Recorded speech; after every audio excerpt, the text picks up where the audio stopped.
Hi all, good morning. ఇప్పుడైతే morning time 9 అవుతుంది.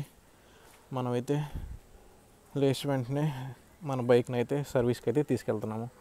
Service ఇప్పుడు ఎందుకు అంటే రేపు నేనైతే హైదరాబాద్కి రిటర్న్ అయిపోతున్నాను. సో నా బైక్లో ఏదైతే ఏమైనా ప్రాబ్లమ్స్ ఉన్నాయో లేవో ప్రీ చెక్స్ అనేది ఒకసారి చేసుకొని, ఏమైనా ఉంటే అవి ఇక్కడే డయాగ్నోస్ చేసుకొని అవి క్లియర్ చేసుకొని నేనైతే నా జర్నీ రేపైతే నేనైతే స్టార్ట్ చేయబోతున్నాను. ఇప్పుడైతే మనమైతే ఎక్కడికైతే వెళ్తున్నామో మా ఫ్రెండ్ వాళ్ళ షాప్ దగ్గరికి వెళ్తున్నాము. అక్కడైతే అక్కడికే పర్టికులర్గా నేను ఎందుకు వెళ్తానంటే అక్కడైతే నేనైతే కూర్చొని నేనే నా బైక్ని అనేది ప్రతి ఒక్కటి పార్ట్ టు పార్ట్ ఓపెన్ చేసుకొని పార్ట్ టు పార్ట్ నేనే చెక్ చేసుకోవడానికి నాకైతే అక్కడ అవకాశం ఉంటుంది. కాబట్టి నేను మా ఫ్రెండ్ వాళ్ళ షాప్ దగ్గరికి అయితే వెళ్ళి అక్కడైతే నేను ప్రతిసారి నా బైక్ అనేది అక్కడే నేను ఓపెన్ చేసుకొని నేనే నా చేతులతో నేనైతే సర్వీస్ చేసుకుంటాను. ఇప్పుడైతే మనం మా ఫ్రెండ్ వాళ్ళ షాప్ దగ్గరికి అయితే వచ్చేసాము, దగ్గరలో ఉన్నాము. నెక్స్ట్ మిగతా అక్కడ మీతో కొన్ని మాటలు అక్కడ నేను మీతో డిస్కస్ చేసి నా వర్క్ అనేది నేనైతే స్టార్ట్ చేసుకుంటాను. మీరే చూడండి.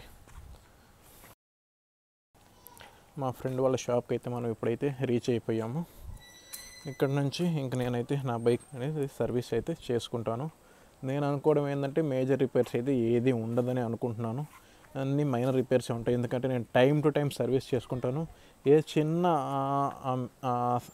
మైనర్ రిపేర్ వచ్చినప్పటికీ అది నాకు అర్థమైపోతుంది నేను బైక్ డ్రైవ్ చేయడంలో. సో నేనైతే మేజర్ రిపేర్స్ ఉండవని అనుకుంటున్నాను.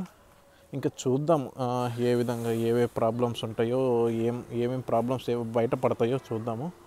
ఇంకా నెక్స్ట్ వీడియో ఇప్పుడైతే ఈ వీడియోలో మీరే చూడండి ఏమేమి చేయబోతున్నాం అదనేది మీకే చూపిస్తాను, మీరే చూడండి. ఇంకా మన బైక్ని మనం ఎలాగో ఈ మంత్ ఎండ్లో షోరూంలో సర్వీస్కి పెట్టబోతున్నాము.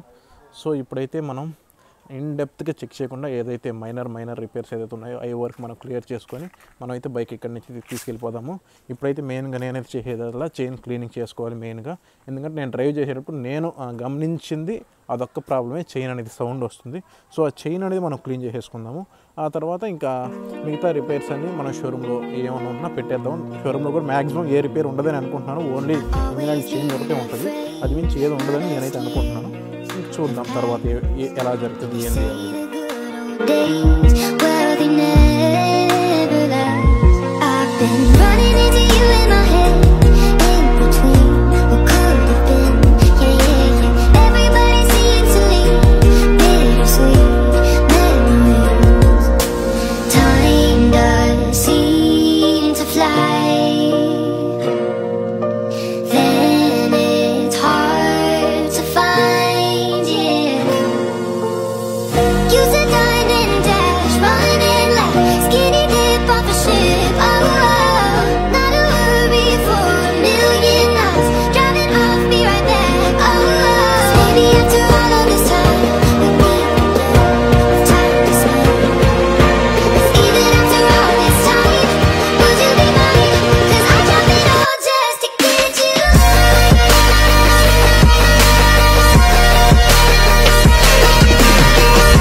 ఫైనల్గా మన బైక్ అయితే రిపేర్ మొత్తం కంప్లీట్ అయిపోయింది. ఏదైతే మైనర్ రిపేర్స్ మనం చెప్తున్నామో ఇది చేసేసుకొని వాటర్ వాష్కి తీసుకొచ్చేసాము.